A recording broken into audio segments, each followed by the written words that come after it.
You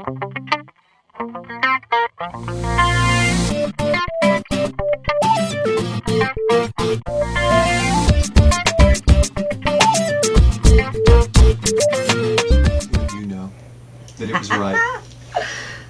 Well, You want me to tell this? I'll tell my version. You can Okay. tell your version. This could. No, honestly, when Susan and I met, I had just come out of a 5.5-year relationship with a girl. And it was one of those deals where we had dated so long, everybody just assumed we were going to get married. Deep down, I knew it wasn't right, but, you know, we enjoyed being together. But when Susan and I met, you know, if you do this for a living, you got to either marry somebody that does it or somebody that will just tolerate the lifestyle. I mean, really.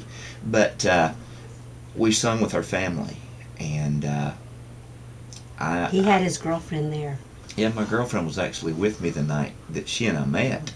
And then when I met Susan that night, I was like, oh my goodness, this this is bad. But long story short, I broke up with the other girl. She and I started seeing each other. Now, she says the first night we went out, I went to her daddy's church. Her daddy preached. After the service, we went out and ate pizza in Rock Hill, South Carolina. And she said our knees touched each other under the table. And she said that night she went home and told her mom that she'd met the man she was going to spend the rest of her life with. That's a powerful knee. I'm telling you, man. Well, it wasn't the knee. I knew I knew I loved you then. But now, the story is I met him, and he had his girlfriend with him that night. My mom elbowed me through the whole time they sang. She was going, you have got to talk to him. You have got, and I'm like, Mom, he's got his girlfriend. Anyway, long story short, back to my matchmaking skills.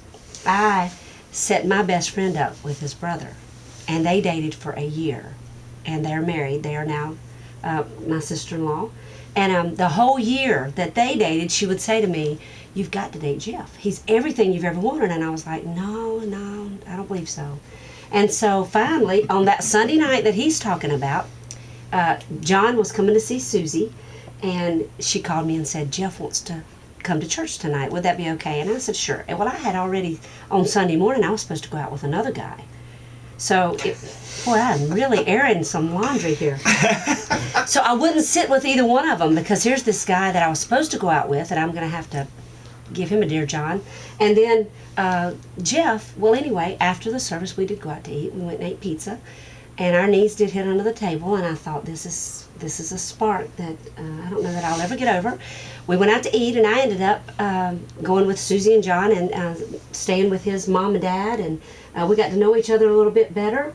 And I came home from that week, or those 2 days, and told my mom and dad that I was going to marry him.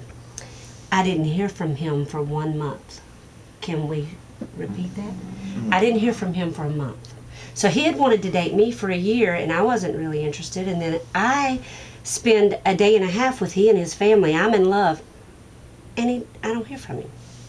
So finally, after about 4 weeks, I was in college in Rock Hill, South Carolina. He called, and we've dated ever since. And we dated for 2 years and 11 months, and then we will celebrate our 25th, May the 28th. That's fantastic. But you know what? I did know. I truly did. I dated, I guess, more. I was a preacher's kid, and I dated, went out with a lot of guys, but had always. A lot of guys. Not true. I had asked God to give me, I can remember being 8 years old, and my mom and daddy telling me how important it was to find the right man. I can remember praying, God, please, wherever he is, keep him safe and prepare him for me, because I knew it was going to take a lot. Yeah. But honestly, I believe God honored that with me, and I knew when I met him, I was going to marry him. And I think God gave me that in my heart so that I didn't look any further. And God's just been great. 25 years.